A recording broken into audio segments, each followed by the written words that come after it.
ulama, ada berkah orang tua, ada keberkahan muslimin wal muslimat. Ya.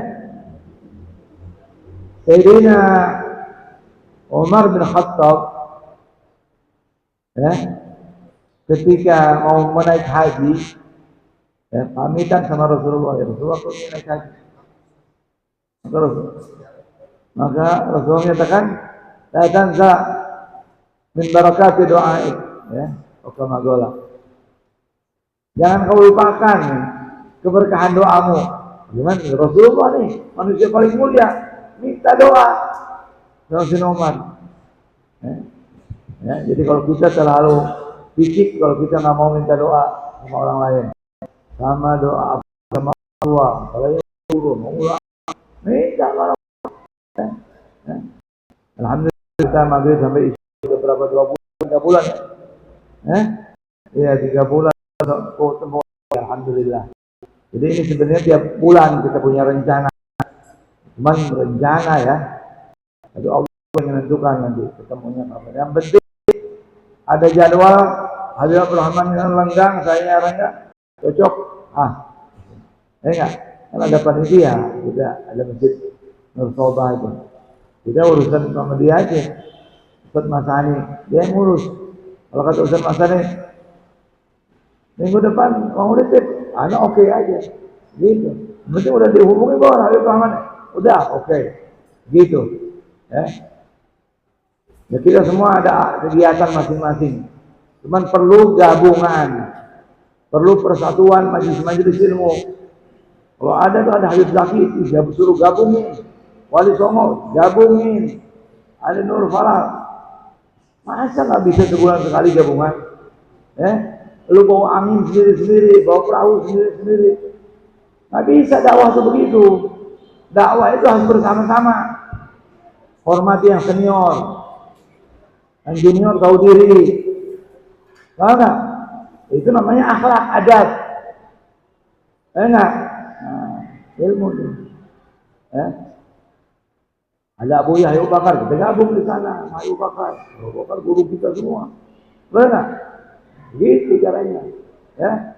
Jangan ente kemana nggak tahu visi-visi yang nggak tahu nggak jelas, nggak ada yang bimbing. Akhirnya blok-blokan, gue blok ini, blok, nggak boleh ya. Jadi kita bersatu umat Islam, ini bulan Muharram, masih alhamdulillah masih bulan pertama dalam bulan Islam, 1446 Hijriah. Kalau Masehnya 2024, sudah 100 tahun khilafah Islamnya habis. Dulu 1924 khilafah pecah Utsmaniyah. Berarti Utsmaniyah terakhir khilafah. Ini udah 100 tahun. Syekh Ahmad Yasin, pejuang Palestina, menyatakan umat Islam akan menjadi khilafah lagi, akan bersatu lagi 2027. Wallahu alam. Orang soleh ngomong. Cuman nggak penting masalah hari atau waktu, tanggal, hari. Enggak. Yang penting dari sekarang kita belajar, siap menyambut Imam Mahdi, menyambut persatuan, kebangkitan umat Islam. Ibda binafsik, mulai dari diri sendiri. Ya. Tadi kita sudah laksanakan, alhamdulillah. Waktu menghidupkan antara maghrib dan isya. Ini waktu yang paling barokah. Jangan sampai ditinggalin.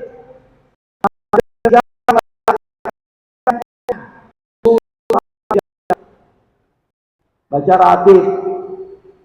Kalau ada majelis ilmu, tidak ada majelis lebih baik daripada majelis ilmu. Tinggalin dulu. Kita bagi-bagi. Enggak. Ada majelis maulid, kita hadir. Ada khatmul Quran, kita hadir. Ada majelis ilmu. Orang baca Quran terus. nggak pernah baca salawat, kurang juga.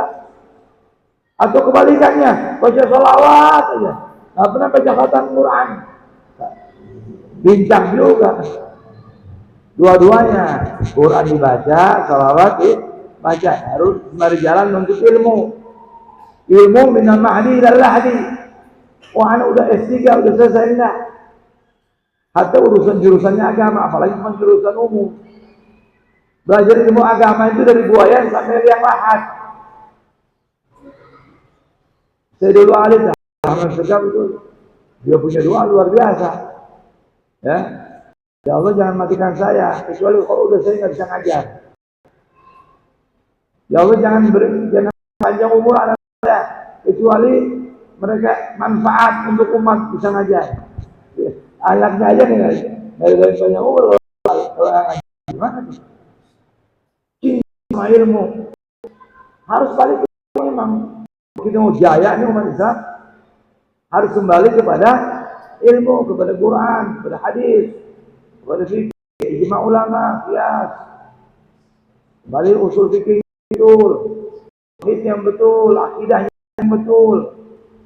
Lalu kuntum khairu ummatin, kalian umat yang terbaik, ukhrijat linnas, dikeluarkan kepada sekalian manusia. Ta'muruna bil ma'ruf wa tanhauna 'anil. Kapan itu kejayaan itu? Sebaik-baik umat itu kapan? Selama kita amar ma'ruf mungkar. Selama ada ajaran, ada ta'lim. Kalau ada yang salah, diatur, amar ma'ruf, nahi mungkar. Jaya. Alhamdulillah ya. Insyaallah sedikit-sedikit. Saya tetap membaca kitab apa? Lubabul Hadis. Tanfihul Qaul Hadis. Ya. Katanya adalah Lubabul Hadis. Karya Imam Jalaluddin bin Abu Bakar Suyuti. Ya. Barokah insyaallah masih bulan Muharram ya. Bulan kita lebih baik setelah Ramadan lebih bulan Muharram. Makan kesempatan yang mau puasa sunnah tiap hari sunnah. Ya, apalagi kebetulan Senin Kemis. Apalagi antum niatin gogo. Jangan hanya niat sunnah, niat gogo itu lebih bagus. Seperti kita sholat sunnah, bagus nggak? Bagus, tapi lebih bagus lagi, lebih afdal lagi gogo sholat kita yang dulu yang kita tinggalin itu. Usia balik kalian berapa? Mulai balik 15, oke. Kan kita bisa 13, bisa 12 sudah balik. Mulai sholat umur berapa? Umur 20 seandainya. Yang benar tuh. Yang bolong itu dari umur 12 sampai usia 20 berapa? 8 tahun. Yang digodok 8 tahun tuh. Itu lebih afdal dibandingkan sholat sunnah. Qabliyah wala ba'diyah, doa wala tahajud. Ya. Bahkan ulama-ulama menggodok sholatnya usia sebelum dari bayinya sampai balik. Godok sholat. Anda balik umur 12 contohnya nih. Enggak. Dari usia 0 tahun sampai 12 godok dibayar. Ya. Kata Imam Ibn Hajar ya, tidak sah orang melakukan sholat sunnah selama masih punya utang. Tidak sah seorang melaksanakan sholat wajib selama masih punya suatu utang sholat sunnah. Itu pendapat Ibn Hajar. Al-Haytani Sahih. Tapi Al-Habib Abdullah bin Al-Haddad Ibn Rajib beliau berpendapat ini wajib. Pendapatnya paling bisa diterima semua orang. Sholat sunnahnya sah. Ya, selama dia membayar. Waktu yang lain dia membayar. Sholat dia bayar. Allah. Ya. Alhamdulillah. Ya, ada waktu sholat qadha. Baik, sekarang kita baca. Qala al-mu'allif rahimahullah nafa'ana bi ulul amin al-bab tsani fi fadilatil la ilaha illallah. Ini keutamaan. Ya. Bab kedua tentang keutamaan la ilaha illallah. Qala an-nabi sallallahu alaihi wasallam man qala kull yawmin la ilaha illallah Muhammad rasulullah marrah ya yaumil qiyamah wajib al-badr. Siapa yang setiap hari mengucapkan la ilaha illallah Muhammadur Rasulullah 100 kali, akan datang di hari kiamat wajahnya seperti rembulan, bulan purnama. Badar itu bulan purnama. Ya. Kalau qamar bulan. Ya. Wa qala sallallahu alaihi wasallam afdalu dzikri la ilaha illallah, sebaik-baiknya zikir la ilaha illallah. Afdalu alhamdulillah, sebaik-baiknya doa adalah alhamdulillah. Kok doa alhamdulillah? Kita baca alhamdulillah bersyukur. Kalau bersyukur ditambah. Saya syakartum nanti ada ulama miftahul mawahib. Alhamdulillah miftahul mawahib. Ucapan alhamdulillah itu adalah kunci pemberian Allah. Semakin kita banyak alhamdulillah. Ya. Kalau masuk rumah banyak baca alhamdulillah. Dingin. Ya, supaya rumahnya jadi dingin. Tapi kalau di jalan, Allahu Akbar, itu supaya berani, ya, biar di jalanan. Wa qala sallallahu alaihi wasallam qala Allah Ta'ala la ilaha illallah kalami wa ana huwa man qala dakhala hisni. La ilaha illallah kalami wa ana huwa man qalaha dakhala hisni wa man dakhala hisni amina min azabi. Ya, Imam Ali Ar-Ridha ya. Datang ke mana? Ke Irak ke mana? Lagi datang ke Irak, ulama-ulama minta sanad langsung dari Rasulullah. Sampaikan satu hadis dari kakekmu Rasulullah. An Ali Ar-Ridha, an Musa Al-Kazim, عن جعفر صادق عن علي عن محمد الباقر عن علي زين العابدين عن الحسين والحسن ابن علي عن علي بن أبي طالب عن رسول الله عن جبريل قال عن الله سبحانه وتعالى قال لا إله إلا الله حسني ومن دخل حسني آمن من عذابي. Itu hadis musalsal, zahabiyah, musalsal, ya, mata rantainya emas dari ahlul bait semua, dari Imam Ali Ar-Ridha, imam beliau, dari bapaknya Musa Al-Kazim, dari bapaknya lagi Ja'far Shadiq, dari bapaknya lagi Imam Muhammad Al-Baqir, dari bapaknya lagi Ali bin Al-Abidin, dari bapaknya lagi Al-Husain dan Hasan. Kedua anak bin Ali. Dari ayahnya Ali bin Abi Thalib.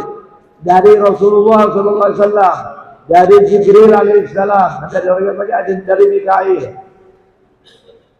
Dari Allah Subhanahu Wa Taala. Allah berfirman. Berarti ini hadis-hadis kursi. Allah nyatakan, La ilaha illallah ismi. La ilaha illallah adalah bentengku. Waman dakhala hisni amina min azab. Dan siapa yang masuk dalam bentengku aman dari siksa. Nah, ini katanya kalau dibacakan di depan orang yang gila akan sehat. Orang stres, bacain hadis ini di depannya. Sebut dengan sanad yang lengkap. Insya Allah lurus lagi itu akan. Saking hebatnya itu. Ya.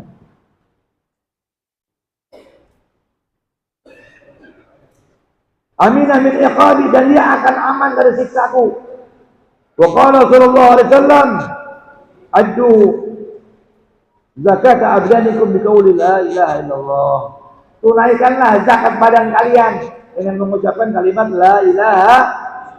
Jadi zakat badan kita nih perlu dizakatin nggak badan ini?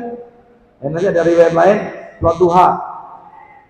Siapa sholat duha, ya, dia telah masuk orang yang bersyukur, kafarah dzunub, kafarah daripada tubuhnya. Jadi tubuh kita ini ada 360 sendi.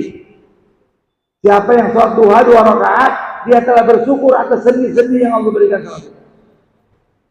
Nah, ini dalam riwayat lain, bayarlah zakat badan kalian dengan kalimat la ilaha illallah. Niatin tuh, Allah saya bersyukur nih atas badan yang Allah kasih. La ilaha illallah. Dulu saya pernah masuk ke majelis Hasan Syadri. Al-Hasan dikasyaf Pak Haji. Ini gue lagi nanya sama diri anak, kenapa sholat subuh berat bener? Kenapa mau tahajud bener berat terus? Ngantuk aja Pak. Al-Hasan langsung jawab, saya nggak pernah tanya tuh kepada guru saya dengan mulut, di batin saya. Dia jawab, kalau ada orang berat mau bangun subuh, mau berat mau bangun tahajud, mungkin di tubuhnya ada barang yang haram, ada barang yang syubhat. Maka untuk mengikis haram-haram dalam tubuh ini, mengikis syubhat-syubhat dalam tubuh ini, paling kurang setiap hari baca la ilaha illallah 50 kali. Ya, kita mungkin lagi kecil mengambil PC orang pe Jambu, orang pe Manggang, itu biasa itu. Makanya kita ajarin tuh bagaimana doa ibunya Habib Abu Bakar. Bernaung di bawah pohon aja harus izin, minta halal, minta ridho. Ini kita ngambil mangga orang. Nah, jadi jangan aneh. Kalau berat badan, mungkin ada yang haram di tubuh kita. Kita tobat kepada Allah, kalau kita ingat kita bayar. Dia minta bayaran, kita bayar. Minta halal. Enggak? Atau dengan tadi, la ilaha illallah paling kurang 50. Kalau bisa 100 lebih bagus lagi. Ya? Yang penting istiqomah. Wa qala sallallahu alaihi wasallam, "Ma min 'abdin yaqulu la ilaha illallah Muhammadur rasulullah illa dzallallahu ta'ala sadaqa 'abdi." Tidaklah seorang hamba mengucapkan la ilaha illallah Muhammadur rasulullah, maka Allah telah menyatakan telah jujur hambaku. Sadaqa 'abdi. Ana la ilaha illallah. Aku adalah Allah yang tiada Tuhan selain aku. Asyhadukum ya malaikati. Ushidukum. Aku menyaksikan kepada kalian. Saksikan oleh kalian, wahai malaikatku. Qad ghafartu lahu ma taqaddama min dhanbi wa ma akhar. Saksikan oleh malaikatku. Aku telah ampuni dosanya yang terdahulu dan akan datang. Ma taqaddama min dhanbi wa ma akhar. Ini mau hadis sahih, mau dhaif. Yang penting ini fi fadhil amal. Dalam keutamaan amal. Ya, cuman yang kepedean juga. Udah udah diampuni dosa yang dahulu dan akan datang. Terus nggak sholat ya salah. Sholat tetap sholat, istighfar, puasa gitu. Seperti ada doa tuh dalam azan. Setiap asyhadu anna Muhammadar Rasulullah, ucapan raditu billahi rabban wa bil islami dinan wa bi Muhammadin nabiyyan wa rasul. Boleh dibalik boleh. Raditu billahi rabban wa bi Muhammadin nabiyyan wa bil islami, enggak ada masalah. Dari baca kan begitu, dari baca Muslim itu. Siapa yang mengucapkan seperti itu, Allah ampuni dosa yang lalu dan akan datang. Ini dahsyat ini. Jadi setiap asyhadu anna Muhammadar Rasulullah, orang azan tuh, ya, jawab asyhadu anna Muhammadar Rasulullah, raditu billahi rabban wa bi Muhammadin nabiyya wa bil islami dinan. Atau raditu billahi rabban wa bil islami dinan wa bi Muhammadin nabiyyan wa rasul. Pendek kalimatnya. Tapi pahalanya bagaimana? Diampuni dosa yang lalu dan akan. Kalau mau ditambahin supaya nggak sakit mata baca marhaban ahlan salih hadis juga surat Yum ini. Itu bukan sunnah. Hadis itu amalan seorang ulama. Hadis Baiduri itu. Ya. Jadi jangan dianggap wajib, apalagi dianggap sunnah, ya apalagi dianggap wajib. Itu amalan seorang ulama. Khasiatnya siapa yang membaca itu, insya Allah nggak sakit mata. Lam yarmat abadan, nggak sakit mata selama-lamanya. Ya, supaya nggak sakit mata apalagi apalin orang yang mandiin Nabi. Siapa yang mandiin Rasulullah? 5 orang. Ali bin Abi Thalib, Abbas bin Abdul Muttalib, pamannya Rasulullah, Kusam, Fadal, Usama bin Zaid, sama Syikran. 6 orang. Siapa yang menghafal orang yang memandikan Rasulullah, aman dari sakit mata. Jadi kita perlu deh jaga mata kita supaya sehat. Enggak? Mandang orang enak, nggak suuzon, nggak mandang sini semua orang. Kalau orang punya enak repot, hasut terus. Melihat kelebihan orang. Orang beli kulkas, dia yang kedinginan. Orang beli tempat tidur baru, apa tuh? Kasur yang tebal apa? Spring bed, dia yang nggak bisa tidur. aneh. Jadi itu penyakit istighfar. Siapa yang kata hadis salim, siapa ingin dibersihkan penyakit hatinya dari hasud, perbanyak surat qul a'udzu birabbil falaq. Sehari 100 lebih. Siapa ingin aman daripada penyakit waswas, perbanyak surat qul a'udzu birabbin nas, bisa 100. Siapa ingin diberikan keikhlasan, baca qul huwallahu ahad sehari 100. Itu amalan-amalan dari guru kita, lanjut zalim. Amalkan. Sedikit lagi. Nanti ada. Yang penting sampai jam 10 juga jadi kan? Ya enggak? Ada Habib Abdul Rahman ini kita bagian dengerin kalau Habib Abdul Rahman enak. Ya ringkas. Ya enggak? Wa qala sallallahu alaihi wasallam man qala la ilaha illallah khalisan mukhlisan dakhala al-jannah. Ini yang paling penting ini. Siapa yang mengucapkan kalimat la ilaha illallah secara ikhlas. Karena banyak orang tidak ikhlas. La ilaha illallah, tahlil doang pas koro dia baca la ilaha illallah. Ya, tapi kan ikhlas, enggak menghadirkan maknanya, bukan dari hatinya, mentauhidkan Allah.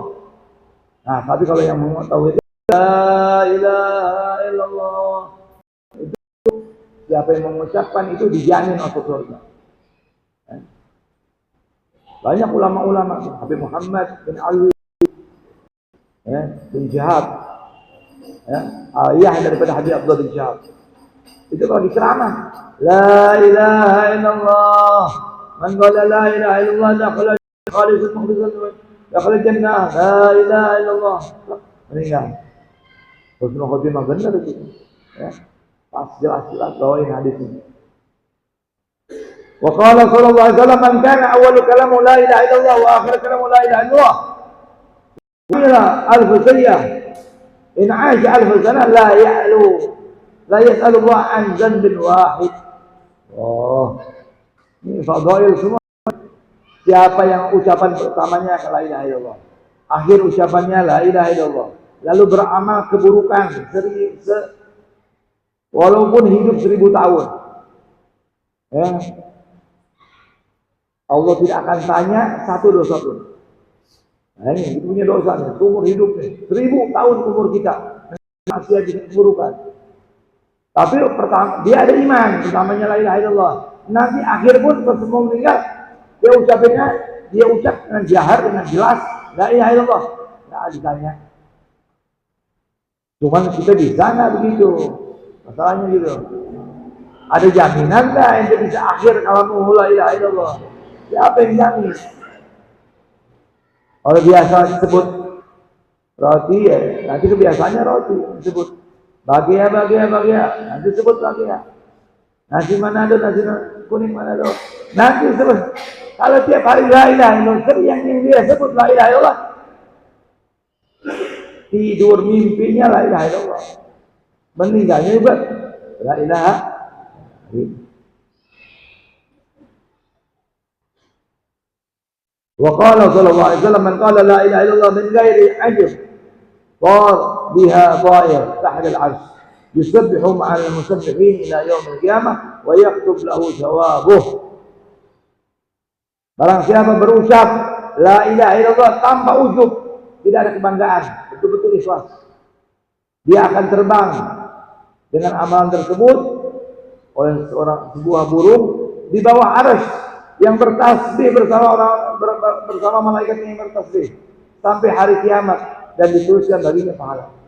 Jadi setiap kita ucapin la ilaha illallah itu naik tuh, amalan itu terbang di bawah arsy. Ya. Seperti amalan ketika wudu tuh. Ya. Siapa orang baca doa wudu itu, wudu dengan sunah-sunahnya, dengan doa-doanya. Setelah doa kita baca doa penutup wudu. Itu diangkat, distempel, bertasbih, ya. Pahalanya diberikan kepada yang melakukan wudu tersebut. Ya, ini sama juga seperti itu, ya. Sahabat, bertasbih, main tasbih sampai hari kiamat dan dicatatkan baginya pahala. Jadi nggak hilang tuh. Wa qala sallallahu alaihi wasallam man qala la ilaha illallah Muhammadur rasulullah marrah ghufira lahu dzunubah wa in kana misal zabad al-bahr. Ini ajib ini, ya. Bagi yang paham, ya. Siapa yang mengucapkan la ilaha illallah Muhammad Rasul satu kali, Allah ampuni dosanya walaupun seperti buih di lautan. La ilaha illallah Muhammad Rasul. Siapa ini? Yang udah kelas arif, udah kenal sama Allah. Seperti Abdul Qadir bin Ahmad Sugah gitu. Dia lagi bertamu ke rumah seseorang, tiba-tiba di dapurnya kebakaran. Ya hadir, ada kebakaran, orang pada panik. Gimana ada anak masih bisa kebakaran? La ilaha illallah. Mati tuh mati. Langsung kebakaran tuh apinya langsung padam. Dengan kalimat la ilaha illallah satu kali. Kenapa? Ikhlas. Tidak ada ujub. Betul-betul memahami makna la ilaha illallah yang sesungguhnya. Ini yang dimaksud. Kalau kita kadang-kadang 100.000 juga nggak mempat-mempatnya. Nah, kenapa? Kelasnya beda. Makanya baca itu harus dengan duduk. Wirid tidak akan berguna, tidak berefek kalau tidak hadir maknanya. Ya. Wa qala sallallahu alaihi wasallam man qala la ilaha illallah. Wa qala sallallahu alaihi wasallam idza marra al-mu'min 'ala al-maqabir fa qala la ilaha illallah wahdahu la sharika lah. Lahul mulku wa lahul hamdu yuhyi wa yumiitu wa huwa hayyun la yamut bi yadil khair wa ala kulli shay'in qadir.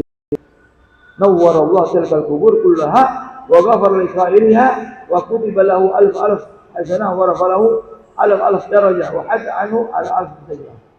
Ya gitu. Siapa yang lewat di kuburan, kita lewat kubur Islam contohnya ya. Lalu kita mengucapkan la ilaha illallah wahdahu la syarika lah, lahul mulku wa lahul hamdu yuhyi wa yumiitu wa huwa hayyun la yamut wa yaj'al khair wa huwa 'ala kulli syai'in qadir. Itu Allah berikan cahaya. Ya. Kubur-kubur di situ semuanya Allah kasih cahaya. Ya. Allah ampuni yang membacanya. Allah catatkan baginya 1000 berarti 1.000.000 kebaikan, diangkat baginya 1.000.000. Ya, dituliskan kebaikan, ditulis diangkat 1.000 derajat, dihapus 1.000 dosa. Ya. 1.000.000 kebaikan, ditulis lagi, diangkat lagi 1.000 derajat, dihapus lagi 1.000.000 keburukan untuk dosa kita. Jadi ini jangan pelit kalau lewat kubur la ilaha illallah wa syarika lah, lahul mulku wa lahul hamdu yuhyi wa yumiitu wa huwa hayyun la yamut bi yadil khair wa huwa 'ala kulli syai'in qadir.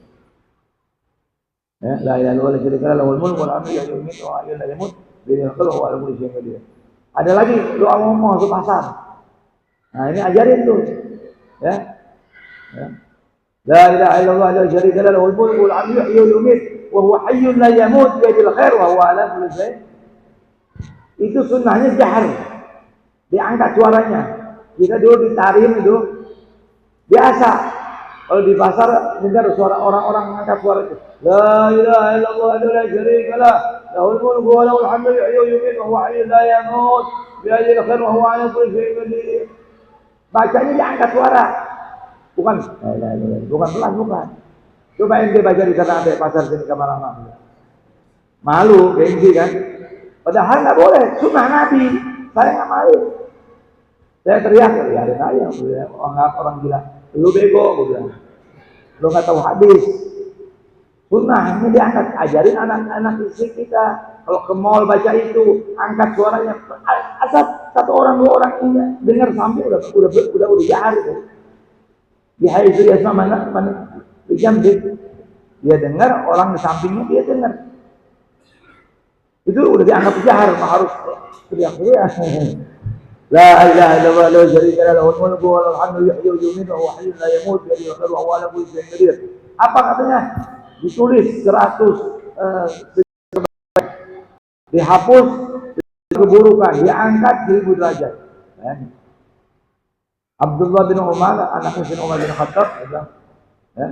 Saya ke pasar bukan mau belanja, cuma pengen cari pahala ini doang. Itu ya. Semoga bermanfaat nih. Ini saya lupa nanti sangi udah lama, harusnya bab ketiga ini ya tentang fadilah bismillah ya. Bismillahirrahmanirrahim. Insyaallah nanti deh minggu depan kita atau bulan depan kalau sempat lagi ya, ada lagi yang sehat kita baca ya. Habib Abdul Rahman menyampaikan tausiahnya. Sallallahu alaihi Muhammad.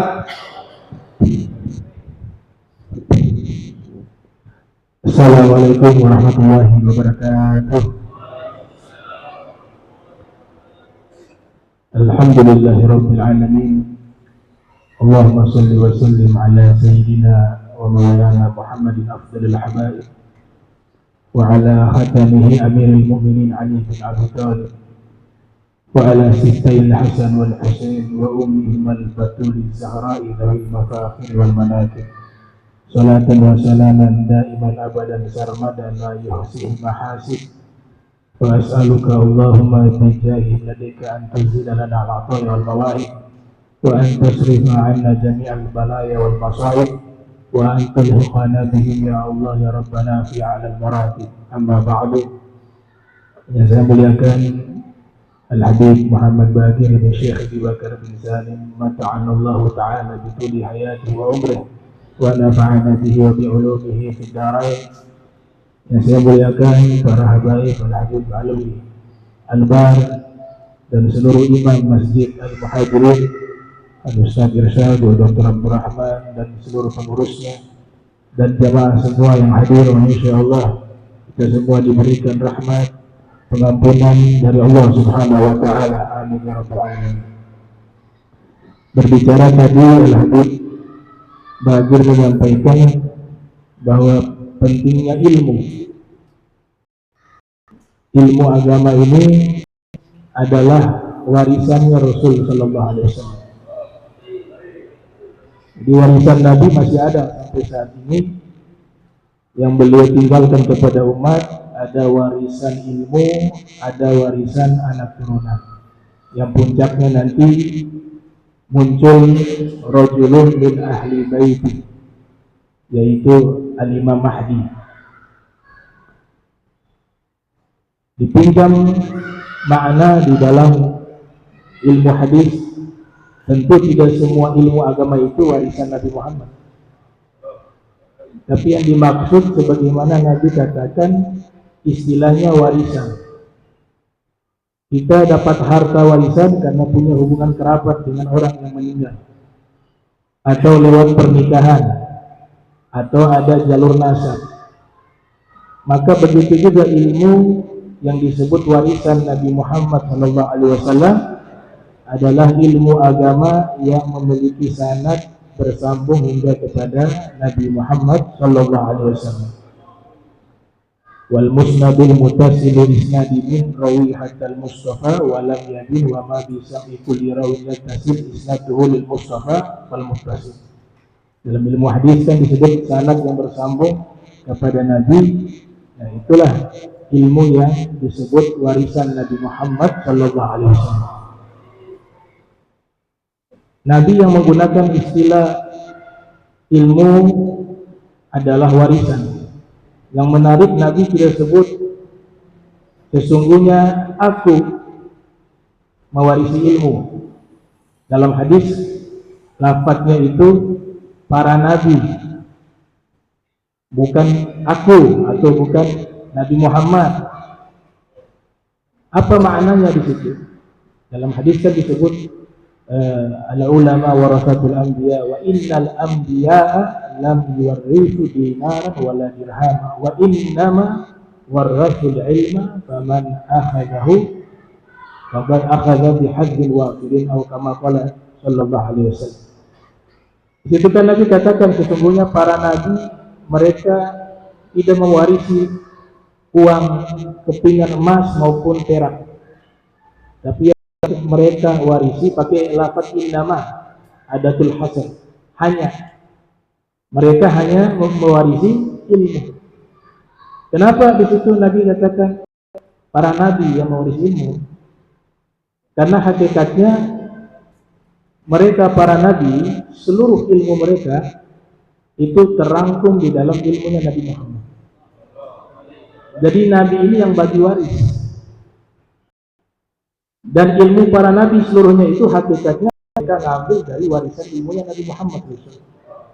Itu yang diisyaratkan oleh Imam Busiri dalam burdahnya, wa kulluhum min rasulillahi multamisun darfan minal bahri aw rashfan minad diyami wa waqifuna ladil inda haddihim min nuqtatil ilmi aw min syaklatil hikam.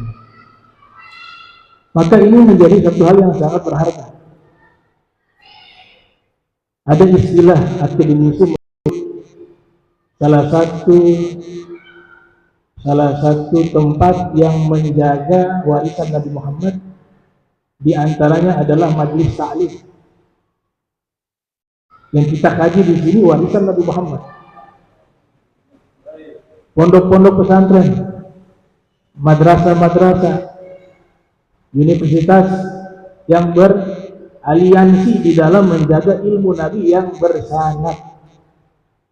Ilmu Nabi yang bersanad. Kalau yang bersanad punya sir, punya rahasia.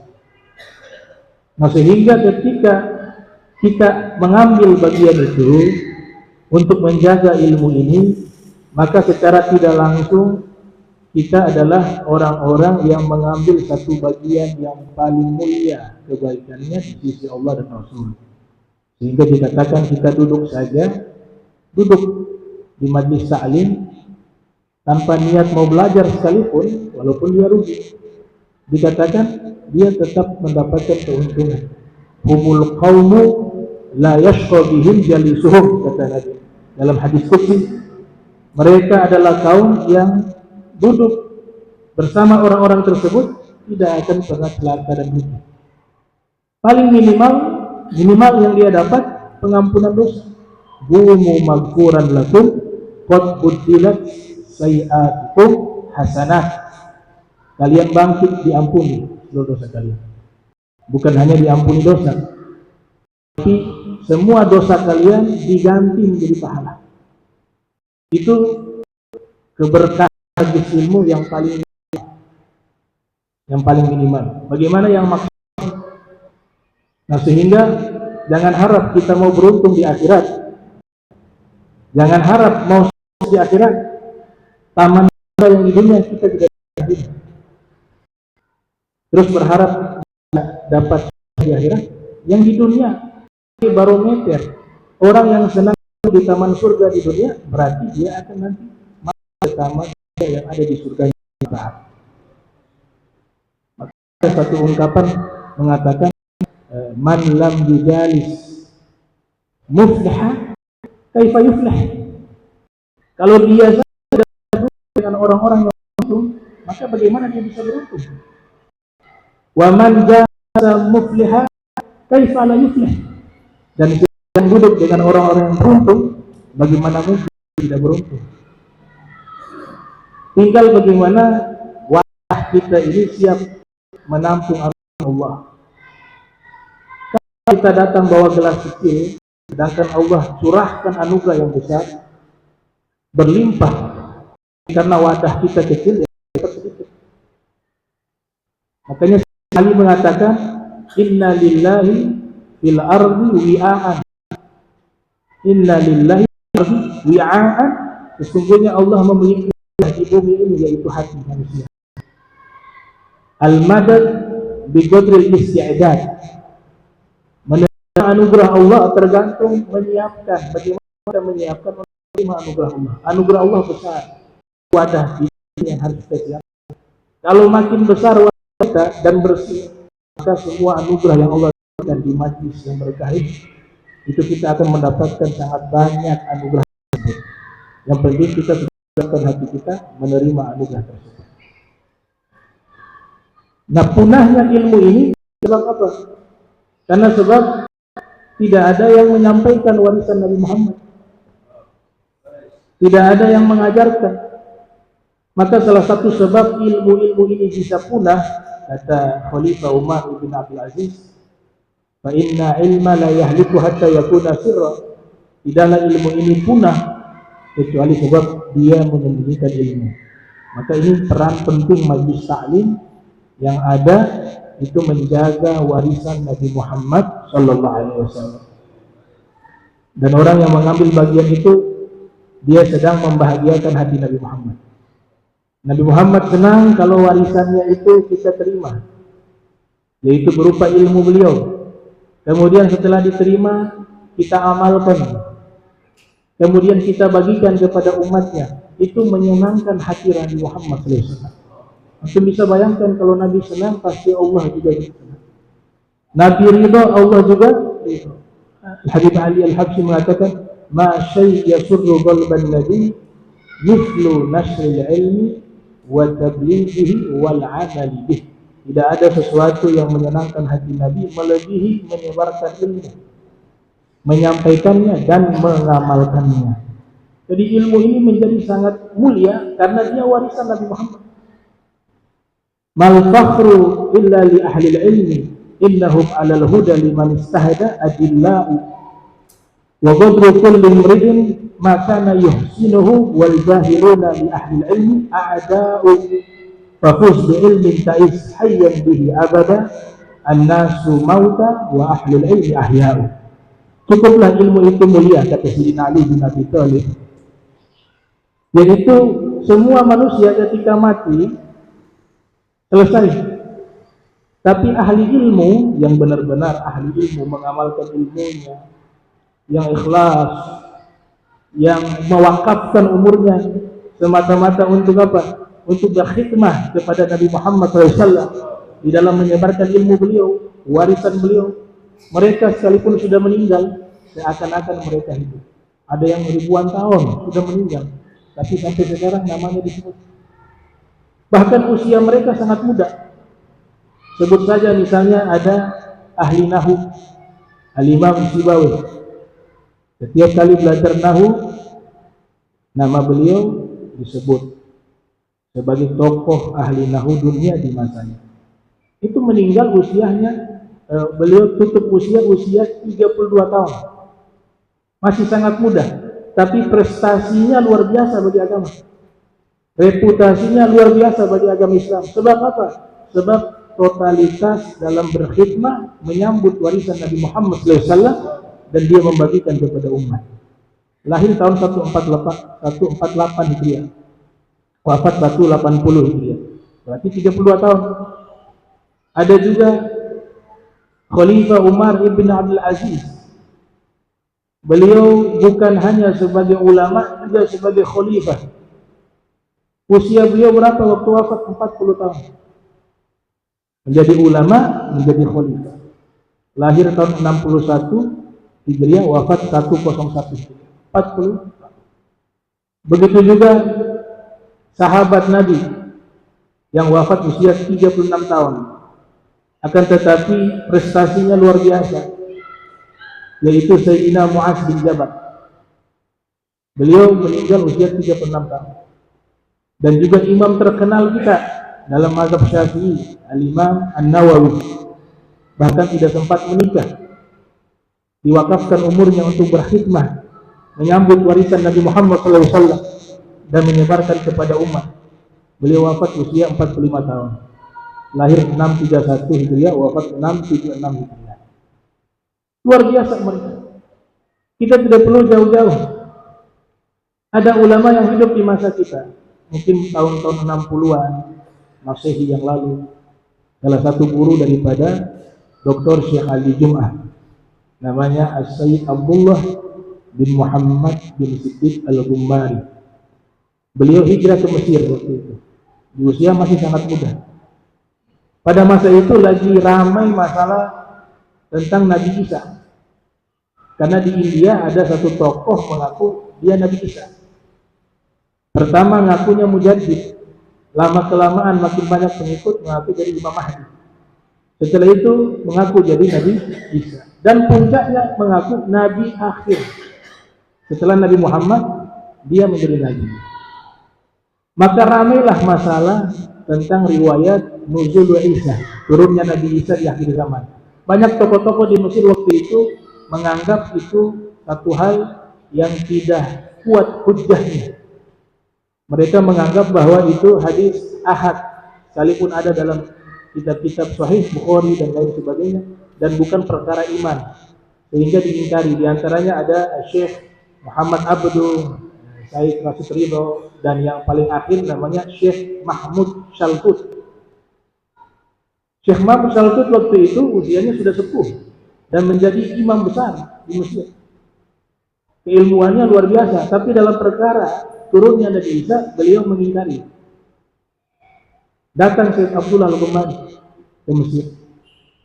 Maka sampailah informasi tersebut, beliau mengatakan, oh ini tidak bisa diam, harus saya kritik. Ditulislah 2 kitab, riwayat 3 kitab yang membantah pernyataan tersebut, bahwa sesungguhnya turunnya Nabi Isa di akhir zaman itu adalah hadis yang derajatnya mutawatir. Bahkan dikatakan lebih dari 40 hadis menerangkan tentang hal tersebut, diriwayatkan lebih dari 20 sahabat Nabi Muhammad SAW. Jadi tidak bisa diingkari, itu kesepakatan. Ditulislah kitab berjudul yang pertama itu Al-Burhan, Iqamatul Burhan ala Nuzul Isa fi akhir zaman, mengkritik pernyataan Syekh Mahmud Shaltut. Kemudian kitab yang kedua beliau tulis itu berjudul Aqidatu Ahli Islam fi Nuzul Isa alaihi salam. Sampailah kitab ini ke Syekh Mahmud Shaltut, dibaca oleh Syekh. Takjub, luar biasa ini ulama, dahsyat ini. Jadi walaupun berbeda pendapat, tapi beliau mengakui ini di dalam mengkritik beliau. Sampai Syekh Mahmud Shaltut meminta kepada rekan-rekannya, tolong bukan saya dengan Said Abdullah bin Siddiq Al-Ghumari. Itu Syekh Mahmud usianya sepuh, pikirannya ini juga usianya tidak jauh lah. Datanglah Syekh Abdullah. Ketika Syekh Abdullah masuk, dilihat oleh Syekh Mahmud Shaltut. Ya walad, kamu siapa masuk itu? Saya disuruh datang ketemu antum. Nah, saya mau ketemu Syekh Abdullah. Dia saya. Kamu Syekh Abdullah? Iya, saya. Umurnya masih 22 tahun. Tidak salah orang. Tidak, saya Syekh Abdullah. Dilihat, dipanggil oleh rekan-rekan, ini betul yang namanya Syekh Abdullah yang kritik saya dalam kitabnya, yang ngarang kitab Aqidatul Islam dan Iqamatul Burhan. Iya benar beliau. Beliau cium jidatnya. Kau kelak jadi ulama yang besar, yang alim. Nah, itu usia masih muda. Nah, sehingga inilah yang menjadi teladan anak-anak muda. Ibnu Asakir menulis kitab Manaqib Syubban, manaqib para pemuda. Di situ tokoh-tokoh Islam banyak yang usianya masih muda tapi punya prestasi dan reputasi yang luar biasa. Sampai sekarang nama mereka disebut. Ada yang 1000 tahun, ada ratusan tahun. Kalau mereka bisa, kenapa kita tidak bisa? Tinggal tekad dan niat.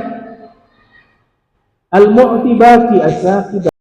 Yang ngasih mereka magom masih ada Allah. Yang ngasih mereka derajat itu masih ada Allah Ta'ala.